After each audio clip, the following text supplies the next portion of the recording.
What if a lie told by a child was enough to turn you into the worst type of criminal in the eyes of society? No evidence, no investigation, no chance of defense, just one sentence, and your entire life crumbles before you, brick by brick. Rodrigo Santiago never imagined that his biggest mistake would be to love. Electronics technician, hardworking, with no criminal history, loved by his neighbors. An ordinary man. When he met Marcia, he fell in love not only with her, but also with her, your daughter, a sweet 7-year-old girl. He wasn't just the new boyfriend. He became a father. He fed, cared for, gave affection. Rodrigo saw that relationship as a chance to build the family he always dreamed of. But what he didn't know is that this love would be the beginning of his biggest nightmare. It all started with sideways glances and malicious whispers from Marcia's family. They never accepted Rodrigo, and when they realized that he had become a strong figure in the girl's life, they decided to get him out of the way. The plan was simple and cruel. One sentence was enough, an innocent, manipulated phrase planted in a child's mouth, a complaint made at school, and in less than 48 hours, Rodrigo was ripped from his home like a monster. Imagine the panic. You're at home, having dinner, living your life normally. Suddenly there was a knock on the door, screams, handcuffs, contemptuous looks. The girl's mother cries, confused. The neighborhood films, comments, condemns. You try to explain, but no one wants to listen. You're no longer a person, you're a headline, a sensationalist title, a monster arrested for abusing a child. But what if everything is a lie? Rodrigo screamed for help, at the police station, in the courtroom, inside the cold cell where he spent the worst years of his life. He said, "I didn't do that. I would never do that." But nobody believed it, because when the accusation involves a child, society chooses one side before even hearing the other. Aversion. What would you do if you woke up one day and discovered that your life was over and that no one wanted to hear the truth? This story goes far beyond injustice. It reveals the failure of a system that prefers believe in words than investigating facts. A system where emotion silences reason, where the rush for punishment tramples on the truth. And in the middle of it all, there is Rodrigo, a man destroyed by something he never did. But what the girl revealed years later changes everything, and that's where the real story begins. If stories like Rodrigo's touch you in some way, if you also believe that no one should lose their life over a lie, then show that there are still people willing to hear the truth. Leave your like now and subscribe to the channel. Here, we give a voice to those who have been silenced, and together we can stop other injustices like this from happening again. Because tomorrow, the next Rodrigo could be someone you love. Rodrigo Santiago was never a headline hero. He had no spotlight, no fame, no power. He was just an ordinary man, like so many others trying to start over. At 35 years old, an electronics technician, he spent his days repairing devices, patiently serving customers, and returning home with a sweaty shirt, but a calm heart, knowing he was building something decent. He had no prior record or history of violence. He was respected in the neighborhood, known for his kindness and for always offering a helping hand when someone needed it. Rodrigo was the type of man that everyone trusted to take care of the house during a trip. The kind of man who said good morning to his neighbors, helped the elderly with heavy bags, and repaired, free of charge, the lady on the corner's old radio just because she didn't want to part with it. It was in this simple scenario of a life without major surprises that he met Marcia, a strong, feisty woman, single mother of a 7-year-old girl. Rodrigo was enchanted by her, but it was her daughter who captured his heart in a different way. He had no children, but over time he came to see that little girl as his own. I took them to school, taught them how to ride a bike, read them stories before bed. He did his best to be a present, safe, affectionate figure. The affection between the two was visible, the trust. the joy in her eyes when she ran to hug him at the door, and the peace he felt in simply existing within that routine. But what Rodrigo would never imagine is that the love he built with so much effort, little by little, began to bother those around him. He didn't know, but his presence stirred old grudges, hidden interests, and unresolved insecurities within Marcia's family. Relatives who never accepted his presence, who whispered behind his back, who saw Rodrigo as an intruder, an obstacle between them and the control they always exercised over mother and daughter. Rodrigo remained blind, believing that he was finally finding a place in the world. And that makes everything even more cruel, because what came next wasn't just a lie, it was a betrayal disguised as protection, a silent destruction planted by hands that should have watched over that child, and that instead used her innocence as a weapon. If this story has caught you in some way so far, if you feel that something inside you is also revolted by such injustice, then show that you are here for more than just watching. Leave your like, subscribe to the channel and turn on notifications. This isn't just a video, it's a voice, Rodrigo's voice, and she needs to be heard, because when justice fails one, it threatens us all, and no one, absolutely no one, is immune to a mistake that starts with a lie. It all started with silences, those strange, tense silences that settle between people who were once cordial, but now avoid each other with short glances and soulless smiles. Rodrigo, who until then had been treated politely by Marcia's family, began to feel the discomfort seeping between the dinners, the hugs that no longer came, the invitations that ended without warning. The girls' uncles especially began to avoid him, as if his presence were a growing nuisance. There was something in the air, something he couldn't name, but felt heavier and heavier on his shoulders. Marcia tried to maintain normality, but even she seemed more distant, restless, sometimes cold.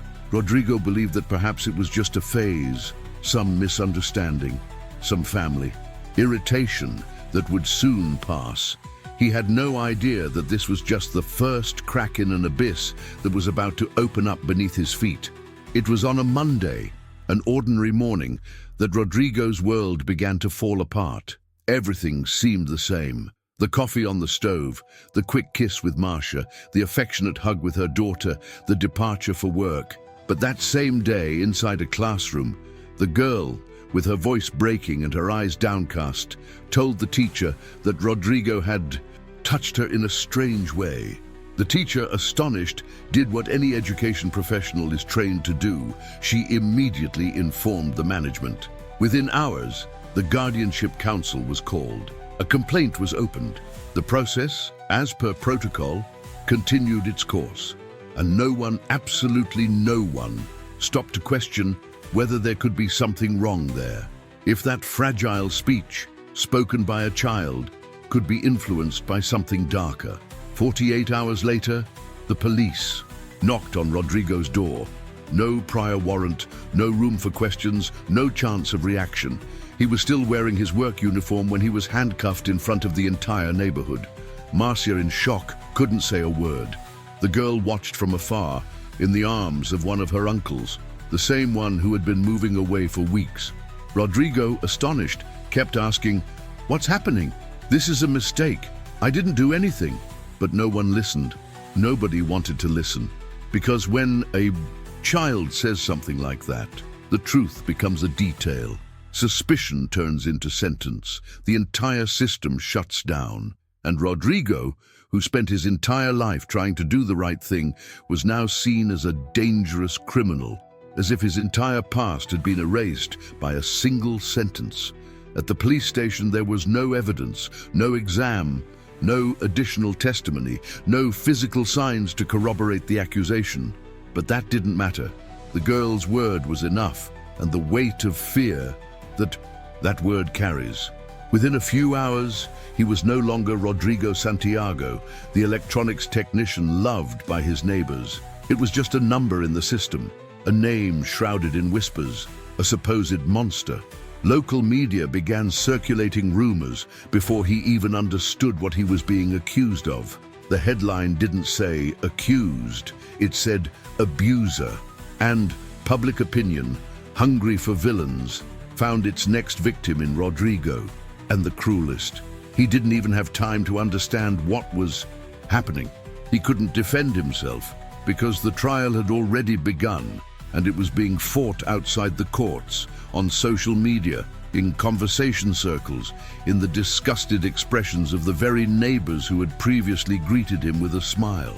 Rodrigo didn't cry when he was locked in the cell for the first time, but that night, lying on the cold floor, with the lights flickering on the ceiling and the screams of the other inmates echoing off the walls, something inside him broke. It wasn't fear, it was disbelief. The inability to understand how everything could turn upside down so quickly. How could anyone believe that he, of all people, would do something so repulsive? He had given everything for that family. I loved that girl like a daughter, protected, cared for, welcomed, and now hers was the voice that condemned him, a small, fragile voice, but strong enough to drag him into a nightmare that seemed to have no end. And while Rodrigo plunged into an abyss of anguish, outside, the truth continued in silence, hidden between the lines of a carefully planted lie. Because what Rodrigo didn't know, and no one still knew, was that that complaint wasn't born out of a child's spontaneity. It was born from the poison distilled by adults. Adults who had a plan.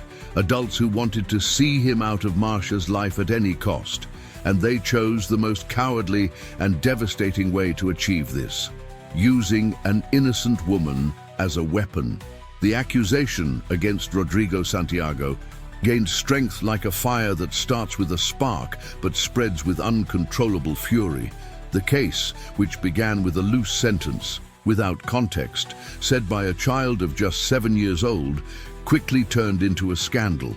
The authorities, pressured by a combustible public opinion, sensitive to any accusations involving minors, sought quick, even superficial responses. When Rodrigo was sent for examinations, no signs of abuse were found. No marks, no physical evidence, no evidence to support the accusation. The medical report was clear, but for the system that was not enough. The absence of evidence became, absurdly, an argument of guilt disguised as caution. The psychologist responsible for listening to the girl was categorical in her report. The report is confusing, but consistent with the age. It was the type of assessment that left everything up in the air, ambiguous enough to not exonerate, but also not to accuse with conviction. An opinion that served more to protect professionals than to seek the truth. Rodrigo, in turn, despaired in the face of that inverted logic. He needed to prove that he didn't do it, while no one needed to prove that he did it. And this cruel inversion is what slowly kills the hope of any innocent person faced with a court more interested in providing a quick response to society than in delivering justice. The case delegate, pressured by sensationalist headlines and the constant demand for answers from the community, made a decision based on the fear of going the wrong way. He accepted the girl's testimony as sufficient. "The victim's report is enough," he told the press. "We are treating a child, and we must protect him at any cost." And this sentence, said with the weight of responsibility, became Rodrigo's previous sentence. It didn't matter that there were no witnesses, that the girl had never exhibited suspicious behavior before, that the teachers themselves said they had never noticed anything unusual. The system, often blinded by its own need to appear protective, decided it wasn't worth risking doubt. Marcia's family, seeing the accusation as the perfect opportunity to remove Rodrigo for good, acted quickly. The same uncles who always showed distrust now positioned themselves as guardians of morals. They demanded immediate arrest, pressured Marcia to cut off all contact with him, and spread the version that they always knew there was something wrong with that man. They didn't want justice. They wanted control. They wanted to regain control over Marcia's life, over the girl's upbringing, and Rodrigo was the obstacle. Now, with the help of the system, This obstacle was being removed. Rodrigo, still not understanding the scale of the tragedy that befell him, clung to the hope that the truth would come to light. He believed that by showing that there was no evidence, by demonstrating his integrity, by remembering the love he dedicated to that child, someone would realize the absurdity of the accusation. But the courts didn't want to listen. The narrative of a vulnerable child against an adult man, even without foundations, was more comfortable to fuel the legal spectacle than the effort to investigate deeply. And so, an innocent man began to sink into a quagmire built by interests, negligence, and a lie that took on the shape of truth with each complicit silence. The courtroom was packed, curious, indignant faces, others just hungry for scandal. Rodrigo, sitting in the dock, barely recognized his own life in that scenario. On the other hand, the public prosecutor's office described him as a predator disguised as a good guy, using the mask of a gentleman to hide his perverse nature. The words were sharp, delivered with surgical precision to wound, to dehumanize, to transform a heartfelt father into a headline monster. Each sentence from the prosecutor carried a theatrical, rehearsed weight, aimed not at the facts, but at moving the jury, inflaming feelings, and guaranteeing a verdict already written before the trial even began. Rodrigo was no longer a person. It was a symbol, a warning, a convenient target for a society that demanded immediate punishment in the face of collective fear of impunity. On the defense side, a young, courageous, but visibly overwhelmed lawyer tried desperately to deconstruct the fabricated narrative based on loose words. He brought to light the history of Marcia's family, the previous conflicts, the hidden interests of the uncles who always wanted Rodrigo out of the way. He alleged that the girl could have been manipulated, that her statement had been taken in fragile conditions, without adequate emotional protection, without impartial psychological support. He pointed out that there was no evidence, that the medical reports excluded any abuse, that there was no coherence in the chronology of the facts presented by the prosecution. But all this seemed to echo on deaf walls. Nobody wanted to hear about innocence. Nobody wanted a rational explanation. The court wanted justice, or at least the semblance of it. The headline-hungry local media had played its role perfectly. In the days leading up to the trial, the newspapers printed Rodrigo's face with cruel titles: "Monster in the Home," "The Father Who Feared the Child," "Another Case of Abuse at Home." The reports ignored the facts and delved into speculation, reinforcing stereotypes, inciting public anger. They influenced the opinion of the jurors even before the testimonies were heard. Rodrigo was judged not only by the court, but by the entire city, and the sentence was almost a rite. When the moment of the verdict arrived, silence took over the room. Rodrigo was clasping his hands, his body trembling, still wondering how it had happened so quickly. The jury took no more than a few hours to decide. The expression on their faces already betrayed their conviction. One by one, they confirmed guilty. The judge did not hesitate when handing down the sentence. 18 years. 18 years of a man's life taken based on words spoken by a child who, without knowing it, was carrying the weight of a lie that wasn't his. Rodrigo didn't cry. He didn't even scream. He just lowered his head, as if his spirit had been ripped out right there, in front of everyone. Outside, reporters were already waiting to break the news, and for the world, justice had been done. But what the world didn't know was that that was just the beginning of the real nightmare. Now tell me, what if it were you? If your life was crushed by a mistake you didn't make and no one wanted to hear your voice? Do you think words are enough to convict someone even without evidence? If this story touched your heart, comment on the word injustice down here. It's not just a comment, it's a cry from those who still believe that the truth matters. I will be reading them all. When Rodrigo passed through the gates of the maximum security prison, it wasn't just his freedom that was left behind. It was also his identity, his dignity, his humanity.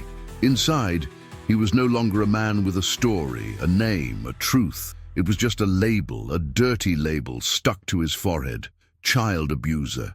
And for the other inmates, that was all that mattered. This was the kind of accusation that not even the worst criminals forgave. Rodrigo began to walk with his shoulders hunched, his eyes downcast, as if trying to erase himself was a way to survive. But within those walls, there is nowhere to hide from the cruelty. In the first week, he was thrown against the wall in the shower. One punch, then another.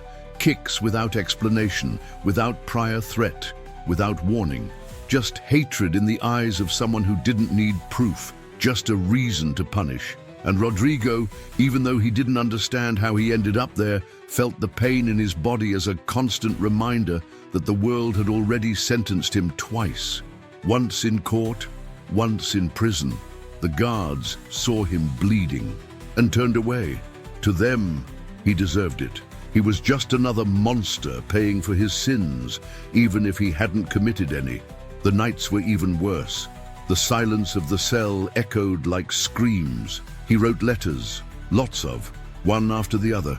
Some begging their childhood friends for help, others trying to reach human rights NGOs, some aimed at lawyers you saw on TV, journalists, reporting programs. He had no one inside, and all he had left was his pen. But no response came. Time passed and, with it, hope began to slowly die. Every day, Rodrigo lost more than contact with the outside world. He lost parts of himself. He stopped laughing. He stopped dreaming, until one day he began to wonder if he had ever, in fact, existed. Still, within this abyss of loneliness and abandonment, something within him resisted. A spark. Not for faith, not for justice, but for the memory of who he was. From the man who one day held a girl's hand and said he would always be there to protect her. And now it was she, without knowing it, who had condemned him. But Rodrigo clung to the idea that the truth, however buried it was, could one day emerge. Because what they did to him was more than an injustice. It was a slow murder of his soul. And he knew that if he gave himself in, no one would tell his side again. Outside the prison walls, life went on as if Rodrigo had never existed.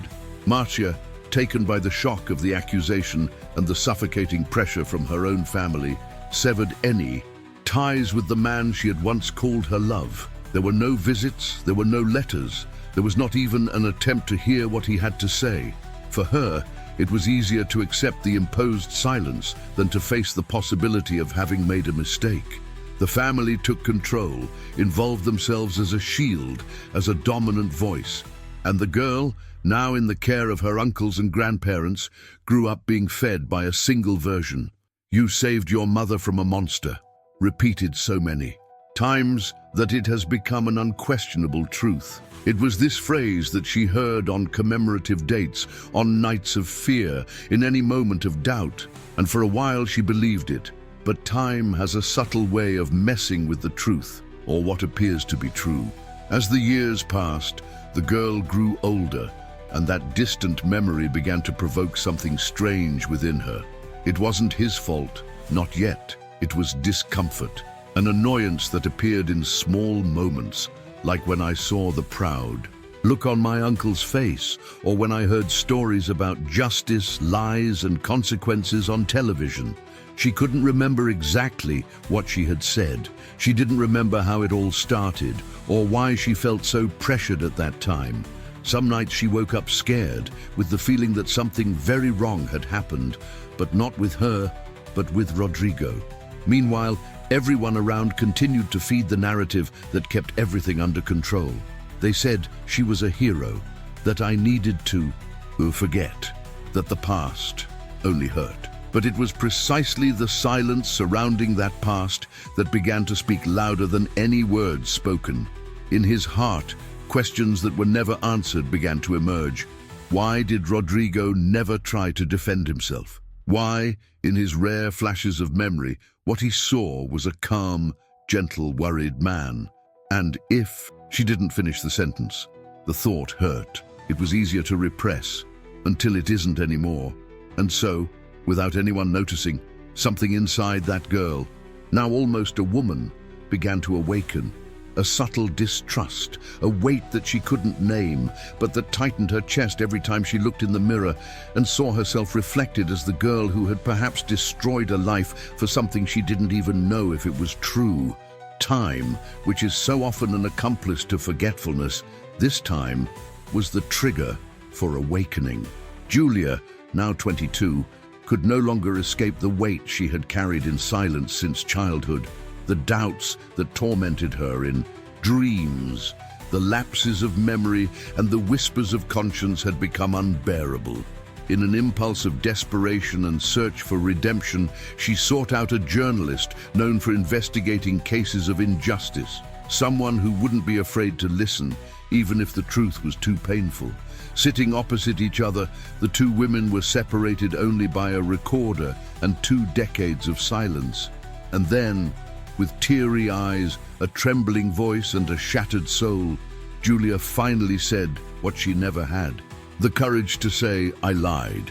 She didn't try to justify herself. He didn't cry to look like a victim. It just collapsed.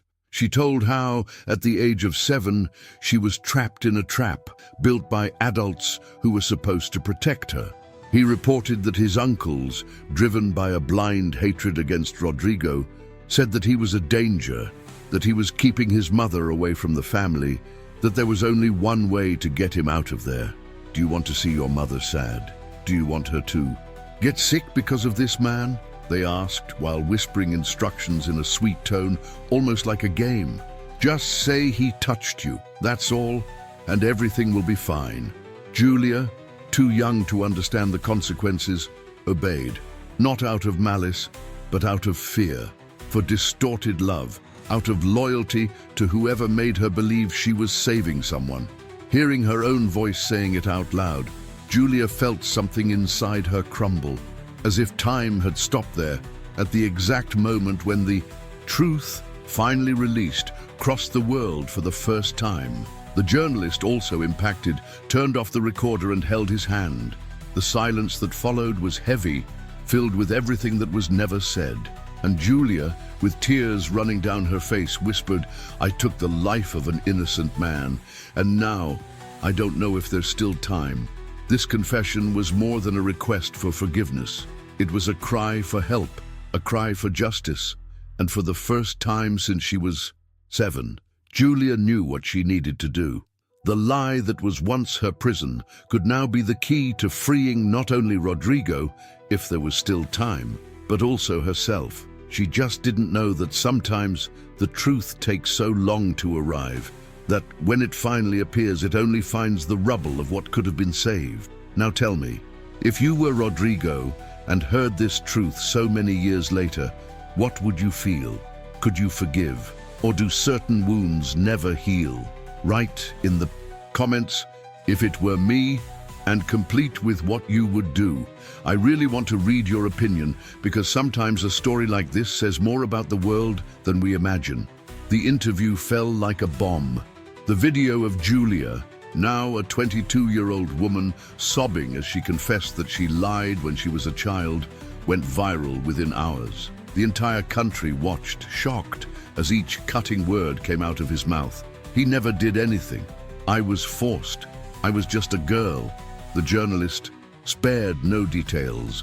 The cruel manipulation of her uncles, the family's cowardly silence, the constant psychological pressure. Rodrigo's face, previously associated with the image of a monster, now resurfaced enveloped in a fog of compassion and indignation. The commotion was immediate. In less than 24 hours, Rodrigo's defense filed the request for criminal review. The team of lawyers who once screamed alone in the desert were now heard by millions. In court, the atmosphere was tense. Cameras, journalists, human rights defenders, everyone wanted to watch the moment when truth would finally face justice. Julia took the pulpit with shaking hands, but determined. His voice wavered at first, but gained firmness with each sentence. I lied. I destroyed a life. The words echoed like knives. The judge, in absolute silence, listened with fixed eyes. The prosecutor, visibly uncomfortable, leafed through papers that no longer had any value. There was no more denying it. There was no longer any way to maintain a charade that had lasted more than a decade. Faced with that public confession, recorded and broadcast live, the public prosecutor's office had no alternative. It recognized the error, and the sentence was finally overturned. But even with the truth finally told, something remained broken.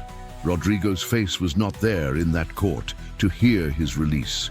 He was still locked away, waiting for a phone call, for a sign, for anything that would show that the world outside had finally woken up. But what he didn't know yet was that this would be just the beginning of the reunion between truth and pain. Because for those who have lost everything, even freedom can seem like a punishment. After 11 long years behind bars, Rodrigo was released from prison, but he didn't go free. The gate opened, the guards moved away, and yet he remained still, as if his feet were sunk in cement. Across the street, there was no one waiting, no hugs, no tears of relief, no, "I knew." You were innocent, just the biting morning wind and the silence of a world that has moved on without him. His body was more fragile, his back bowed by the weight of injustice, the lost look of someone who no longer knew who he belonged to. Rodrigo no longer recognized his own reflection. The wrinkles didn't just come from time, but from pain. The pain of having been erased from his own life, his youth, his dreams, his career as an electronics technician. Everything had been ripped away without anesthesia. The house where he lived demolished, your goods sold, friends far away. The society that labeled him never wanted to know the truth. For many, he will always be the man who was once accused of a disgusting crime, because the stigma does not go away with a new trial. A destroyed reputation does not return with a revoked verdict. No authority appeared to apologize to him. No prosecutor, no judge, no police officer reached out. The state that locked him up without evidence now pretended that he was just another corrected number in the statistics. And worse, no right to any compensation, no psychological support, no reintegration program. Rodrigo was officially free, but emotionally, he was still trapped. Free only to roam a city that has forgotten him. Marcia, the woman for whom he had sacrificed so much, refused contact. He didn't respond to letters. He didn't answer calls. For her, that past was a wound closed by force, which she would never dare reopen. And Julia, now an adult, looked for him. He looked him in the eyes and asked for forgiveness. But how do you respond to someone who destroyed your existence with a sentence? Rodrigo didn't hate her, and maybe that's why it hurt even more. He saw in that young girl the same little girl he once called father. But now, between them, there was a chasm that no apology could bridge. And then, Rodrigo found himself in the middle of a freedom that was just a facade, the freedom that does not liberate. The freedom to walk alone through the streets where you were once loved. The freedom to try to sleep with his eyes open, fearing that it was all just a dream, or worse, a nightmare from which he would never wake up. He didn't want revenge. I wanted dignity, but the system denied him even that. And deep down, even with the sun beating down on his face for the first time in more than a decade, Rodrigo knew he wasn't truly free yet. Because the cruelest prison is the one that is built inside the soul, and this one, no one can open it. The reunion between Rodrigo and Julia was not like the films usually show. There was no background music, no slow-motion reconciling tears. It was a dense silence, full of lost years, of unspoken words, of wounds that never healed. Julia, now an adult with eyes full of regret, could barely hold her gaze. Rodrigo, thin, aged beyond his time, looked at that woman with the same serenity as someone who had learned not to expect anything else from life. His voice was low but firm, as if each syllable had traversed a desert. I forgive you. You were a child, but I will never forgive anyone who used you as a weapon. It was as if he put an end to a part of the past, even though he knew that the rest of the story could never be rewritten. Julia collapsed. He apologized in a trembling voice and begged for understanding. And, in a way, Rodrigo gave her what the world never gave him: empathy. From that day on, Julia decided to do something with her guilt. He began giving lectures at schools, universities, and events about justice and childhood. He talked about false memories, about how a child can be manipulated by adults, about how the system needs to look more responsibly at the fragile testimonies that often decide fates. She took her own story as an example, not to cleanse herself, but to warn. He became a voice where before there was only silence. But Rodrigo didn't follow any of that. He lived far away, a recluse in a place where no one knew him, where he could walk the streets without suspicious looks following him. It was as if he had accepted that there was no longer room for him in the world from which he was torn. Even in freedom, he remained invisible. He didn't get married. He didn't rebuild his career. He didn't create bonds. His routine was simple: books, long solitary walks, a television that was almost always turned off, and a box of letters kept that were never answered. Time was no longer an enemy. It was just a reminder of everything that was stolen from him. Rodrigo knew that his story had become a statistic, just one of many. But inside him, it was much more than that. It was a choked scream, an injustice that was never fully repaired, a whole man that was broken and glued back together with the wrong pieces. And deep down, perhaps he knew that the forgiveness he gave Julia was, in fact, a last attempt to find meaning in the midst of so much emptiness. But sense, justice was never able to give it back to him. How many more lives will need to be uprooted before the world understands that not every tear represents the truth? Rodrigo was just one of many, a common face, a story invisible to the eyes of the rush, crushed by a system that hears what it wants and ignores what it needs. His life was interrupted by a misplaced word, by a hasty judgment, by a lie turned into a sentence. And even after everything, there was no accountability, there was no institutional repentance, just silence.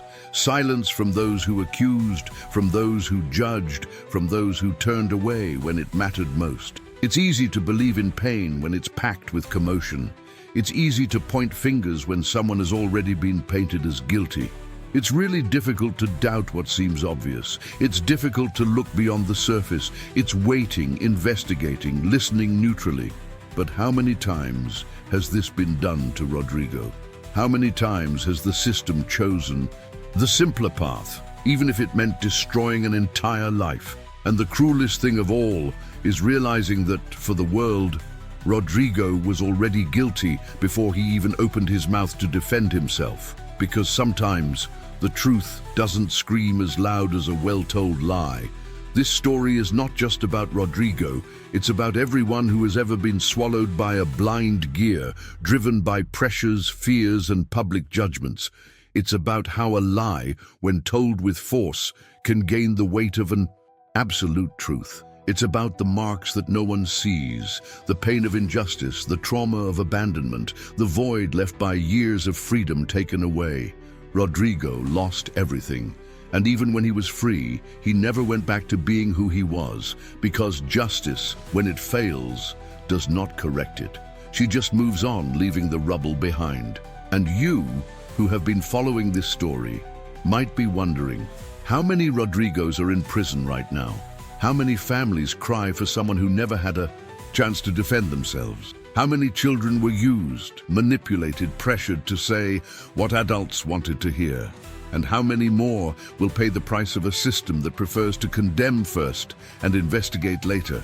Rodrigo Santiago is not just a name.